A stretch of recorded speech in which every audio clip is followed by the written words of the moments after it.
जिंदाबाद। मंच पर उपस्थित सभी नेतागण, श्री किशोरीलाल शर्मा जी जो कांग्रेस पार्टी की तरफ से इस चुनाव में आपके प्रत्याशी हैं, मेरे तमाम जो एक समय में युवा साथी होते थे लेकिन आज मेरी तरह युवा नहीं रहे, कैसे हैं? और मेरी प्यारी बहनों, मेरे प्यारे भाई, आपका यहाँ इस सभा में बहुत बहुत स्वागत। आपने बहुत देर के लिए इंतजार किया है। हम सुबह से चले लेकिन रास्ते में कई जगह लोगों ने रोका, मिलना चाह रहे थे, बातचीत करना चाह रहे थे, इसलिए उचित रहा कि हम रुकते रहे और समय निकलता रहा और हमें यहाँ आते हुए बड़ी देरी हुई। मैं आपकी आभारी हूँ कि आपने हमारा अभी तक इंतजार किया। रात हो गई है, आप सबको भी घर जाना होगा, इसलिए ज्यादा कष्ट नहीं दूंगी। देखिए, मोटे तौर पर कुछ बातें समझनी है इस चुनाव के बारे में। एक तो कि आपके क्षेत्र की परिस्थिति क्या है, यहाँ राजनीति कैसी हो रही है, और दूसरा देश में क्या हो रहा है और किस तरह की हम सरकार चाहते हैं। तो क्षेत्र की बात यह है कि आपने यहीं से एक बड़ी स्वच्छ और सेवा और समर्पण पर आधारित राजनीति की नींव डाली।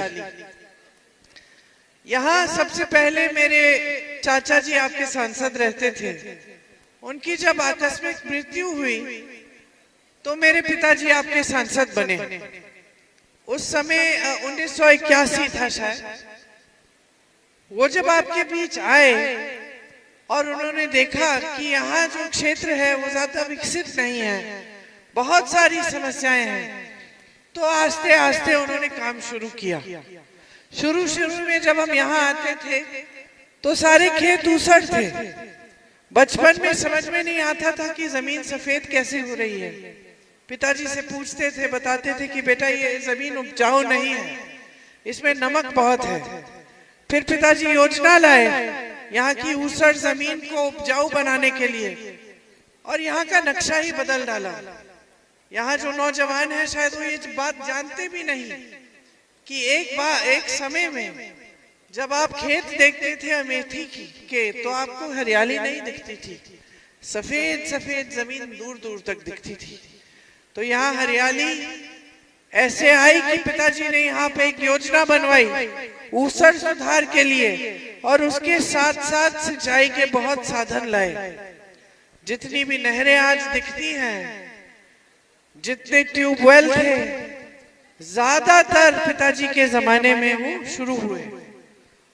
तो इससे जमीन यहाँ की उपजाऊ बनी।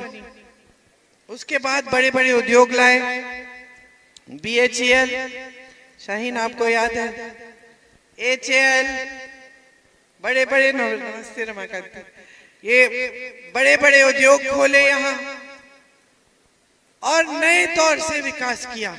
आज जो बड़ी सड़कें आपको दिख रही हैं, जिन पे आप लखनऊ से जुड़े हैं, बड़ी बड़ी हाईवे हैं, ये सब सोनिया जी के कार्यकाल में बनी।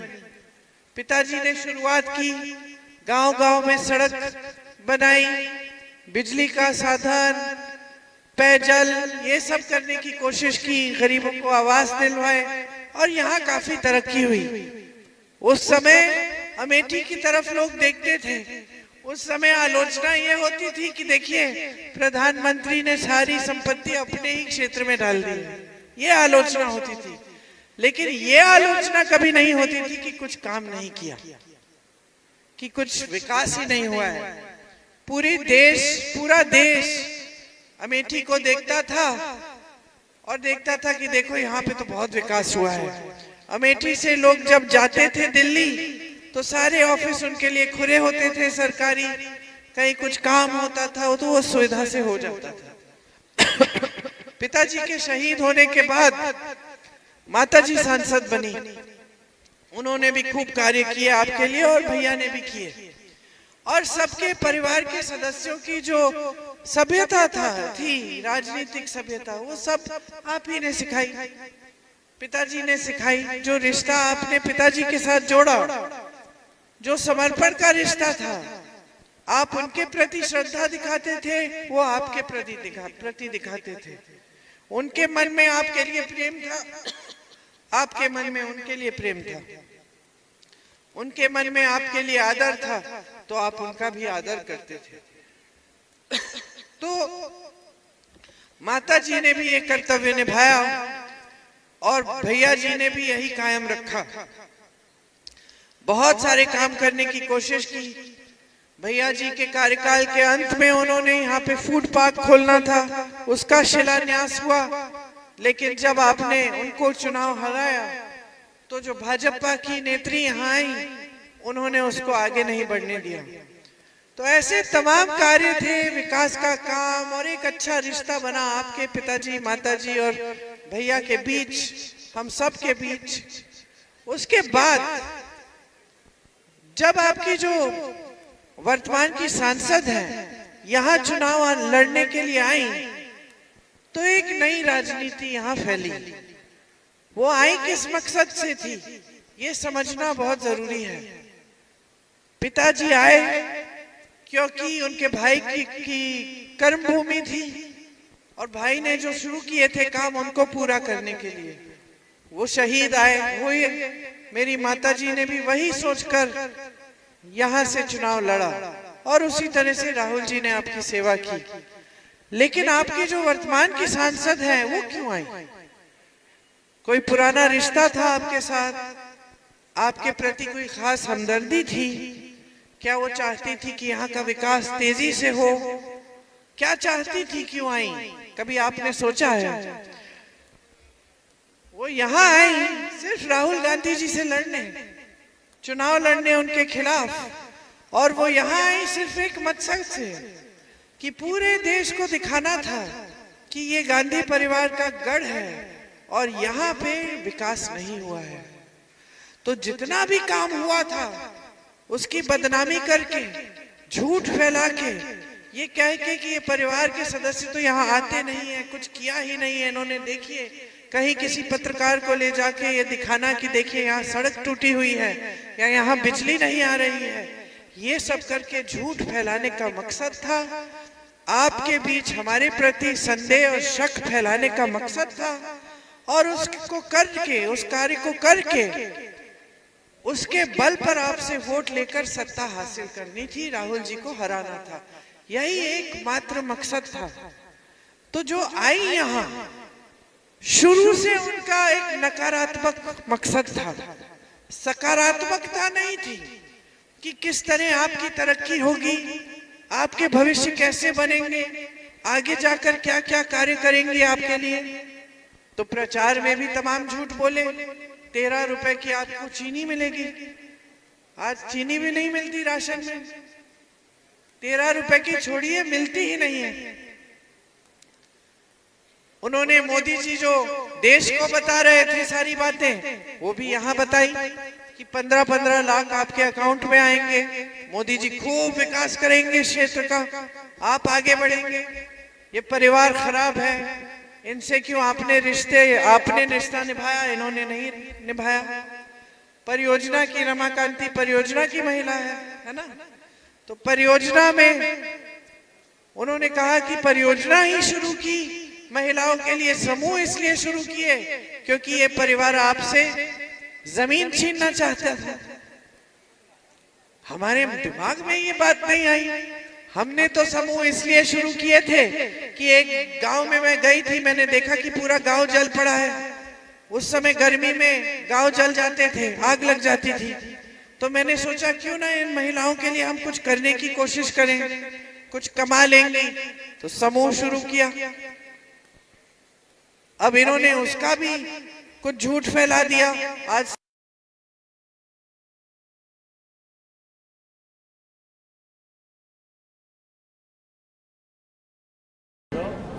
और जिस तरह से यहाँ बैठे किया, उस तरह से किया। जितने सपने आपको दिखाए हुए, सपना साकार नहीं हुआ। उल्टा सारी देश की संपत्ति अपने खरपतली मित्रों को पकड़ा दी। देश की बंदरगाह, देश की हवाई अड्डे, देश की सड़कों का ठेका, देश का कोयला, देश की बिजली, देश का पावर, सब अपने बड़े बड़े खरपतली को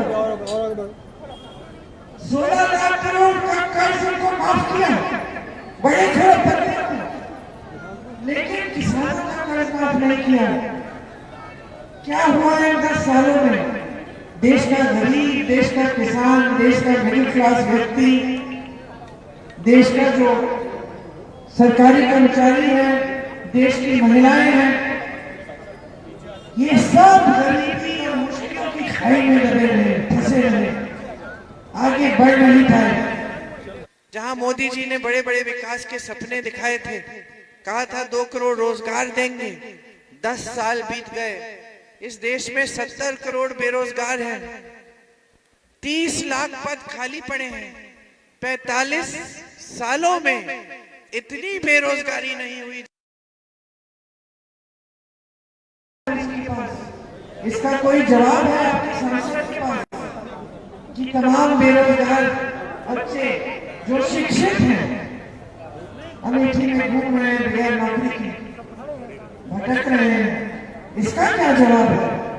इसका क्या जवाब है कि महिलाएं महंगाई का सामना नहीं कर पा रही हैं? घर में कोई संकट होती है, कोई बीमार हो जाता है, कोई मरम्मत करनी पड़ती है घर की, किसी का इलाज करना है या फिर किसी की फीस देनी है, घबराहट होती है कि किस तरह से होगा। चाहे जितने लोग काम कर रहे हैं परिवार में, पूरी हो ही नहीं रही है कमाई, पैसे पूरे हो ही नहीं रहे हैं। किसान के हर सामान पर, खेती के हर सामान पर जीएसटी डाल रखा है। हमारा पशु घूम रहा है, अपने खेत चल रहा है, दिन में काम करते हैं, रात को खेतों में बैठ के पहरेदारी करते हैं। 7-8 साल हो गए इस समस्या के हुए, कोई समाधान नहीं है। योगी जी, मोदी जी, आपकी सांसद आपके सामने आते हैं, बड़ी बड़ी बातें करते हैं, धर्म की बातें करते हैं, कहते हैं कि कांग्रेस पार्टी धर्म के विरोधी है। खुद सिर्फ धर्म का इस्तेमाल कर रहे हैं। चुनाव के समय महिलाओं के घर जाके दुर्दुरिया करा के उनसे वचन दिलवाते हैं कि भगवान के नाम पर वोट दो। अरे कौन से भगवान कह रहे हैं कि भाजपा को वोट देना है? कभी भगवान ऐसा कह सकते हैं कि तुम इसको वोट दो, उसको मत दो? भगवान तो यही कह रहे हैं सदियों से, हजारों सालों से। सारे भगवान, सारे महात्मा, सारे गुरु, सारे संत क्या कहते हैं? सच्चाई का जीवन जियो, आपस में सद्भाव रखो, प्रेम रखो, ईमानदारी से काम करो, कुछ किसी के प्रति कुछ गलत मत करना, अपराध मत करना, अत्याचार मत करना, यही तो भगवान कहते हैं। और आज ये लोग कह रहे हैं कि भगवान के नाम पर वोट दो। कभी सोचा है क्यों कह रहे हैं? हंस रहे हैं आप, लेकिन दुख की बात है कि इस देश की राजनीति इस दिशा में चल रही है कि नेता जवाबदेह नहीं है। नेता को ये नहीं लगता कि सामने आ रहा है 5 सालों बाद ये बताना चाहिए कि जनता के लिए क्या किया। नेता को ये लगता है कि मुझे काम करने की जरूरत नहीं है, मौके पर जब चुनाव आएगा मैं धर्म का नाम लूंगा, भगवान के नाम वोट मांगूंगा, मुझे मिल जाएगा, मैं आगे बढ़ूंगा, मेरी तरक्की होगी, मुझे सत्ता मिलेगी, जनता जाए, जनता जाए। यही हो रहा है 10 सालों से। क्योंकि अगर जनता की परवाह होती, अगर जनता की परवाह होती तो रोजगार बनते। रोजगार के सारे साधन बंद कर दिए, सरकारी कंपनियां दे दी अपने मित्र को। खेती से रोजगार बनता था, खेती को खत्म कर रहे हैं, कमाई नहीं हो रही है। छोटे कारोबारों से ये जो दुकानें आपको दिख रही हैं, जो छोटे बिजनेस मैन्युफैक्चरिंग के यूनिट हैं, इनको क्या किया? नोटबंदी लाए, जीएसटी लाए, खत्म कर दिया। यहां से रोजगार नहीं बन रहा है तो कहां से बना रहे हैं रोजगार? किसके लिए बना रहे हैं? अंबानी जी के लिए, अडानी जी के लिए?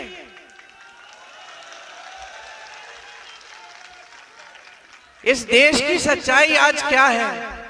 इस देश की सच्चाई मेरी बहनें हैं जो कुछ खरीद नहीं पा रही हैं, जब दुकान जाती हैं खाली हाथ वापस आ रही हैं, ये सच्चाई है। इस देश की सच्चाई वो किसान जो रात को यहाँ मेरा भाषण सुनने के बाद खेत में जाने वाला है पहरेदारी करने के लिए,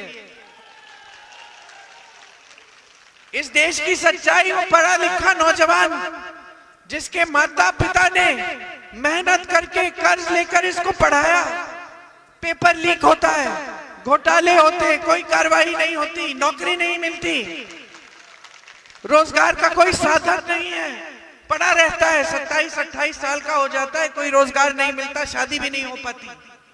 यह है इस देश की सच्चाई। आज इस देश की सच्चाई यह है कि जो राजनीति इस देश में हावी है वो सच्चाई की राजनीति नहीं है, झूठों की राजनीति है। उसके नेता झूठ बोलते हैं, कायर हैं, एक दिन कुछ बोलते हैं, अगले दिन मन बदल देते हैं। हर चुनावी मंच पे जाके हर चुनाव को हिंदू मुसलमान बनाना है। और आज देश के प्रधानमंत्री वाराणसी में बैठे हुए, आज देश के प्रधानमंत्री आज के दिन वाराणसी में बैठे हुए इंटरव्यू दे रहे हैं, कहते हैं हिंदू मुसलमान, मैंने तो कभी ऐसी बात ही नहीं की। वाह वाह वाह, अरे 10 सालों से तो यही बात कर रहे हैं। जहां चुनाव होता है वहां हिंदू मुसलमान, हिंदू मुसलमान, हिंदू मुसलमान। बहुत हो गया, जागरूक हो जाओ, हिंदू जागरूक हो जाओ और मुसलमान भी जागरूक हो जाओ, सब जागरूक हो जाओ। इस देश की जनता हो, समझ लो क्या हो रहा है तुम्हारे साथ। तुम्हें गुमराह किया जा रहा है, भगवान के नाम पर वोट मांगा जा रहा है, लेकिन भगवान के नाम पर काम नहीं हो रहा है। आज तुम्हारे पेट को भरने का कोई साधन ही नहीं है। मोदी जी बड़े बड़े हवाई जहाजों में पूरी दुनिया में घूम रहे हैं, और जब आपके सामने आते फिर वही बातें। बताए तो सही, मैं चुनौती देती हूं उनको, एक चुनाव लड़ ले बेरोजगारी पे, महंगाई पे, एक चुनाव लड़ ले, एक चुनाव लड़ ले अपनी नीतियों पे, एक चुनाव लड़ ले अपनी नीतियों पे। एक बार जरा बताएं, एक बार जरा बताएं इस देश के आम आदमी के लिए, इस देश के मिडिल क्लास के लिए, इस देश के गरीब के लिए क्या किया है, क्या किया है। बता नहीं सकते, और आपने छूट दे रखी है, आंखें बंद कर ली हैं। मैं किसी महिला के घर जाती हूँ, कहती है नहीं दीदी पानी नहीं है, बिजली नहीं है, सड़क नहीं है, बच्चों के लिए शिक्षा नहीं है। मुझे मालूम नहीं आगे क्या करूंगी, मजदूरी कर लेती हूँ, थोड़ी सी कमा लेती हूँ, थोड़ा सा कमा लेती हूँ। मैं पूछती हूँ वोट किसको? उसी विधायक को जो 3 बार वोट कर रही हो तुम। क्यों? कहती है दीदी धर रहे हो उन्होंने भगवान के नाम। भगवान के नाम? विधायक कुछ कर नहीं रहा है, सांसद कुछ कर नहीं रही है, आपकी कोई सुविधा नहीं दी आपको, तो क्या कहते भगवान अगर आपके सामने खड़े होते आज? कहते खोलो अपनी आंखें, जागरूक बन जाओ, मेरे नाम पर वोट मत दो, नेता से पूछो कि तुम्हारे लिए क्या किया है। यही कहते भगवान, क्योंकि भगवान ने हमेशा जनता की जागरूकता की बात की है। भगवान ने हमेशा ये कहा है, सदियों से, हजारों वर्षों से, कि अपनी सच्चाई को पहचानो। जो आपको बताया जा रहा है वो सच्चाई नहीं है। आपकी सच्चाई आज बहुत गंभीर है, आज इस देश की सच्चाई बहुत गंभीर है। आज सत्ता में जो लोग हैं वो कल संविधान को बदल सकते हैं, लोकतंत्र को खत्म कर सकते हैं। उन्होंने दिखाया है आपको, बार बार आपने प्रदेशों में सरकारें चुनी, पैसे खिला के विधायकों को बदल दी, गिरा दी सरकार। खुलेआम कहते हैं इसने 100 करोड़ लिए, उसने 100 करोड़ लिए। सबसे पहले तो ये 100 करोड़ आए कहां से?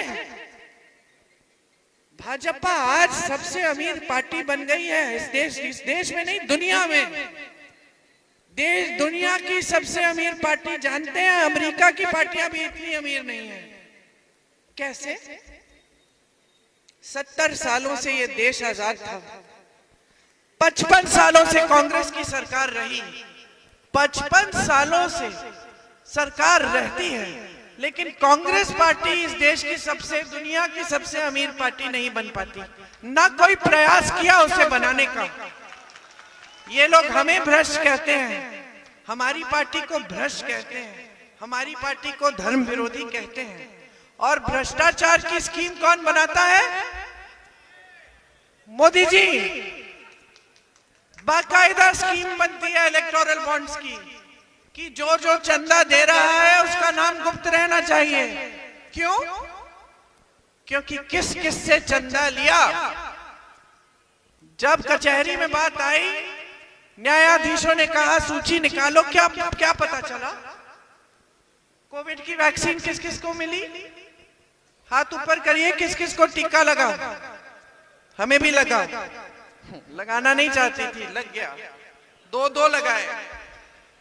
प्रमाण पत्र भी मिल गया मोदी जी के चेहरे वाला। सबको मिला। अब सुन लो, पूरे देश की वैक्सीन एक कंपनी ने बनाई और उस कंपनी ने 52 करोड़ चंदा किसको दिया? गुजरात में एक पुल गिरा, आपको याद है? सैकड़ों लोग बह गए पानी में। उस कंपनी ने, जिस कंपनी ने पुल बनाया, किसको चंदा दिया बताओ? धन्यवाद। ऐसे लोगों से चंदा लिया, कंपनियों से जिस पे आप छापा मार रहे हो। चंदा लिया, छापा बंद। आपने कार्रवाई कर रखी है, कोई केस डाल रखा है। चंदा लिया, केस ठंडे बस्ते में गया। ये है मोदी जी की ईमानदारी। और मोदी जी की राजनीति भी बता देती हूँ। क्यों? आप जानते हैं आपके सांसद की भी यही राजनीति है। मंचों पे दिखेंगे, उद्घाटनों पे दिखेंगे, कभी कभार रोड शो कर लिया तो गाड़ी के ऊपर दिखेंगे, यूं यूं हाथ हिला रहे, जनता उधर है, इतनी पास भी नहीं आ सकती। ये तो सारा सुरक्षा कर्मचारी, जनता वो दूर से जनता को देख रहे हैं, ऐसे कर रहे हैं। फिर कोई टीवी का कैमरा आ गया तो चलो किसी बच्चे को कोई पकड़ के ले आया कि मोदी जी के सामने कैमरे पे दिखना चाहिए कि मोदी जी जनता से भी मिलते हैं। उसको पता नहीं उसकी कितनी छानबीन करके लाए होंगे उनके पास। कभी जनता के बीच नहीं दिखते, हमेशा साफ सुथरे चमक रहे हैं। अरे मेरे पिताजी भी प्रधानमंत्री थे। धूल से भरा होता था कुर्ता जब वापस आते थे, बाल में धूल, यहां तक निशान होते थे कि लोग ऐसे पकड़ रहे हैं, निशान होते थे, घाव होते थे। घबरा जाती थी, मैं छोटी थी तो देखती थी। आपके बीच आते थे, पैदल आते थे, अपनी गाड़ी खुद चलाकर, ये सब तामझाम लेके नहीं। आपके गांव में आते थे, आप डांट देती थी कि मेरा बिजली का खंभा नहीं लगाया तो वोट नहीं दूंगी, आ जाओ चाय पी लो चले जाओ। शाहीन तो बहुत डांटती थी। शाहीन को तो मैं पहचानती इसलिए हो कि मेरे पिताजी को डांट देती थी और प्यार भी बहुत करती थी, लेकिन मौके पे डांट देती थी। ये भी तो प्रधानमंत्री थे आपके। तो क्या हो गया? क्या हो गया 10 सालों में कि प्रधानमंत्री अपने आप को इतने बड़े समझ रहे हैं कि जनता के प्रति कोई जवाबदेही नहीं, जनता के बीच जाना नहीं, जनता के साथ घुल मिलना नहीं, जनता की समस्याएं जाननी नहीं है। क्या हो गया है? कट गए हैं जनता से।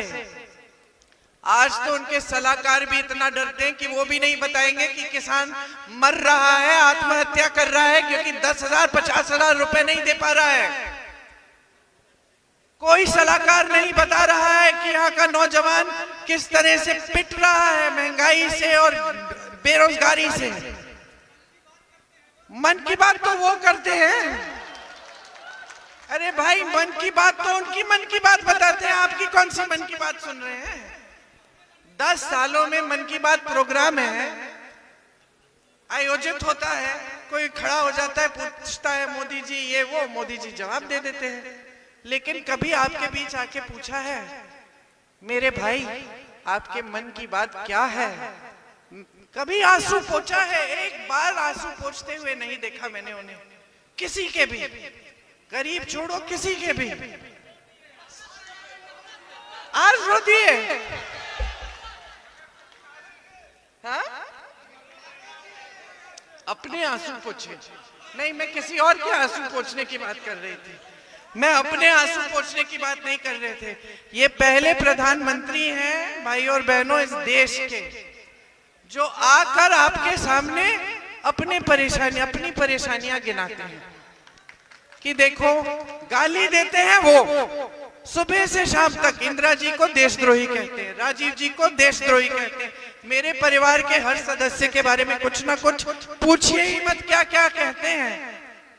और फिर आपके सामने आके शिकायत करते हैं कि कोई उनके बारे में उनको गाली दे रहा है। एक बार गाली नहीं दी, चरित्र ही नहीं है हमारा, सभ्यता ही नहीं है हमारी। हाँ, आप काम नहीं करेंगे तो हम जरूर सवाल उठाएंगे, आपकी गलत नीतियां हैं तो हम जरूर सवाल उठाएंगे। अब तो आप रो भी पड़े हैं जनता के सामने। अब इस ऐसे कमजोर प्रधानमंत्री तो मैंने जिंदगी में नहीं देखे। मैंने तो अपनी दादी देखी है, पूरी दुनिया हमला कर रही है, गालियां दे रही है, जंग कर रही है पाकिस्तान से। अकेली औरत पाकिस्तान को तोड़ रही है 2 टुकड़ों में, एक आंसू नहीं गिरता। मैं आपको बताऊं इंदिरा जी के बारे में कुछ। जिस दिन उनके बेटे की आकस्मिक मौत हुई, 33 साल का बच्चा था, उसकी मृत्यु हो जाती है, तब मैंने देखा है उन दिनों अपनी दादी को।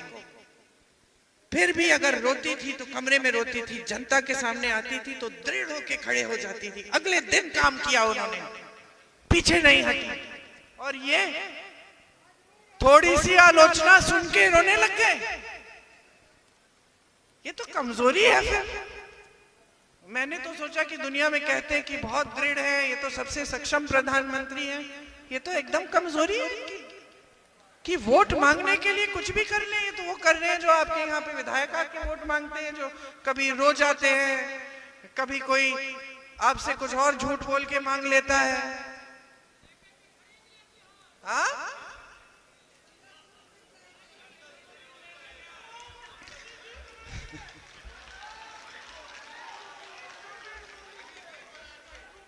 देखो, सार्वजनिक जीवन जो है ना आसान नहीं है, लगता है आसान। हाँ, वॉशिंग मशीन आसान लगता है, आसान नहीं है। आलोचना सुननी पड़ती है, डांट सुननी पड़ती है, कोई सवाल उठाता है जवाब देना पड़ता है। ये सार्वजनिक जीवन होता है, कभी कभी जान देनी पड़ती है। रो नहीं सकते। अब वो बड़े हैं, मैं उनको सलाह नहीं दूंगी, मैं तो उनसे कई साल छोटी हूं, लेकिन ये जरूर कहूंगी कि पहली बार मैंने देश के ऐसे प्रधानमंत्री देखे हैं जो आपके सामने आकर अपने दुख सुना रहे हैं, लेकिन आपके दुख सुनने के लिए उनके पास इतना रत्ती भर समय नहीं है।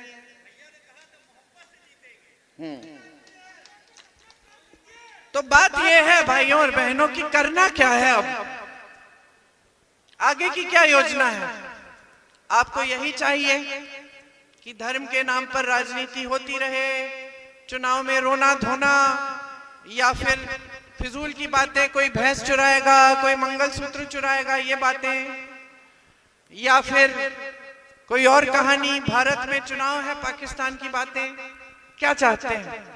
या आप चाहते हैं कि आपके जो नेता हो वो जवाबदेह हो, कि आपके जो नेता हो थोड़ा सा घबराएं आपके सामने आने पे कि भैया अगर काम नहीं किया है तो मुश्किल में पड़ जाएंगे। आपके नेता थोड़ा मुंह दिखाने लायक बने, थोड़ी हिम्मत करें, आपके लिए भी कुछ करके दिखाएं। क्या चाहते हैं आप, ये तय करना है।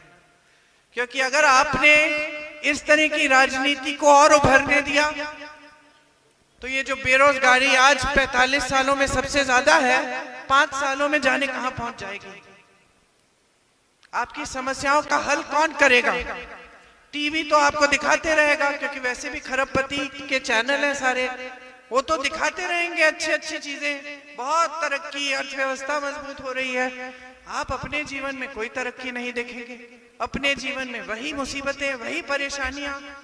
और जब आप प्रधानमंत्री या किसी नेता को बताने की कोशिश करते हैं तो वो आपको अपने दुख सुना रहे हैं, वो खुद ही रो रहे हैं, अपने ही आंसू पोंछ रहे हैं, आपके क्या पोंछेंगे। तो क्या चाहिए, तय कर लो, मन बना लो। आपकी जागरूकता इस देश को बचा सकती है। आपको आंखें बंद करके अपना वोट देना है तो ठीक है, ऐसी खाई में रहिए, कौन मदद करेगा आके आपको। समझ लीजिए, यहां पे जो राजनीति आपने स्थापित की थी ना मेरे पिताजी के साथ, बिल्कुल सही राजनीति थी। कितना भी बड़ा नेता हो आकर आपके आंसू पोंछे, अपने आंसू हैं तो अपने कमरे में जाके पोंछ लीजिए।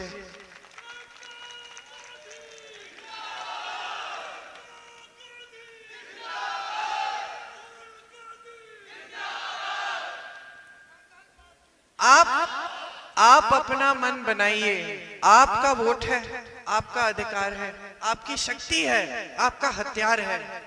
इसको अपने लिए इस्तेमाल करिए, अपने लिए।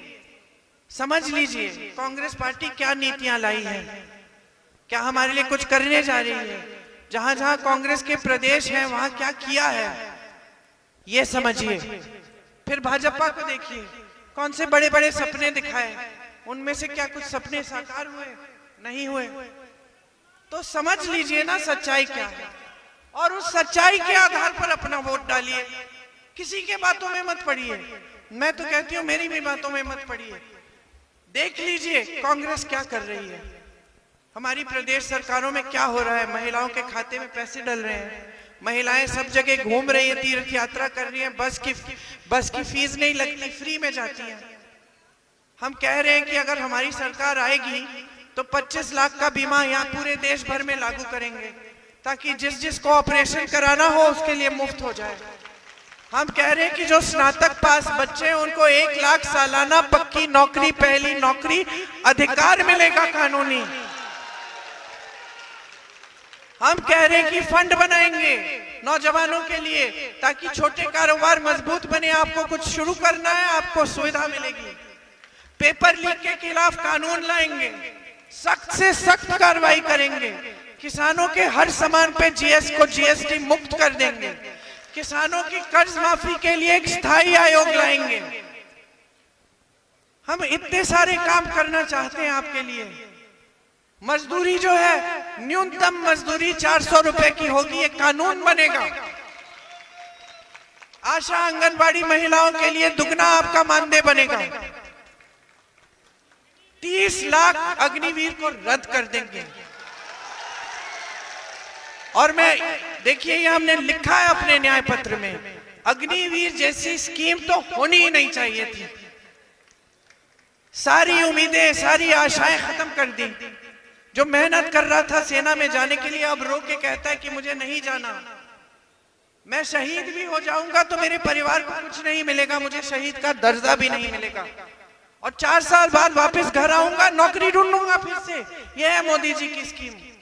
तो समझ लीजिए, ये पिताजी की कर्मभूमि है, केक लगाव है आपसे।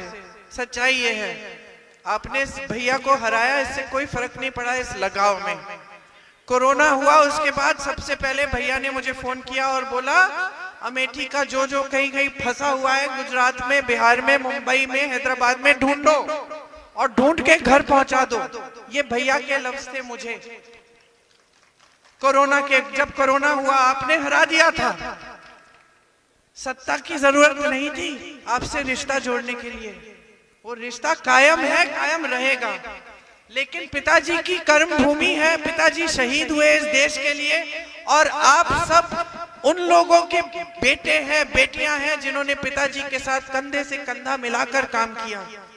इसीलिए दिल पे चोट पहुंचती है ये देखते हुए कि आप गुमराह हो रहे हैं, कि यहां से आप राजनीति का संदेश, सही राजनीति का संदेश पूरे देश में नहीं भेज रहे हैं। मिसाल बनिए, यहां से संदेश भेजिए पूरे देश में। नहीं चाहिए हमें ये नाटक नौटंकी, आंसू पोंछने वाली राजनीति।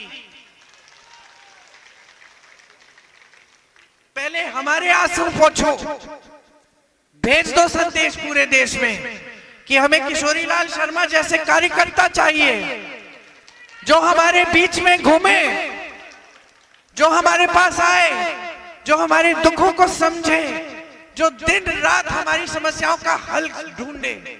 ऐसी राजनीति चाहिए। सिखा दो पूरे देश को।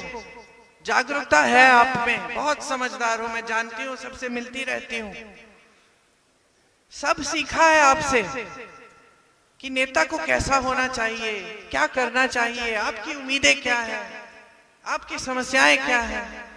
अब आप मन बना लो, बस मन बना लो कि इस बार कांग्रेस के प्रत्याशी को जिताना है। और देखो, हमारी देश में केंद्र में सरकार आएगी, आपकी सारी संपत्ति जो देश की संपत्ति इन्होंने इधर उधर फैलाई हुई है अपने खरबपति मित्रों को, आपके हाथों में वापस आएगी। इन स्कीमों द्वारा आएगी, रोजगार द्वारा आएगी, महिलाओं के खाते में जब 8,500 रुपए हर महीने हम डालेंगे, वो पैसे वापस आपके हाथों में आएंगे। ये करके दिखाएंगे, हम कर रहे हैं अपने प्रदेशों में जहां हमारी सरकार है। इसीलिए आप सबको मैं बहुत बहुत धन्यवाद देती हूं कि आपने ध्यान से सुनी मेरी बातें, और मैं उम्मीद रखती हूं कि 20 तारीख को जब आप वोट डालने जाएंगे तो आप किशोरीलाल शर्मा जी को भारी बहुमत से विजयी बनाएंगे और इस देश में एक नई क्रांति लाएंगे।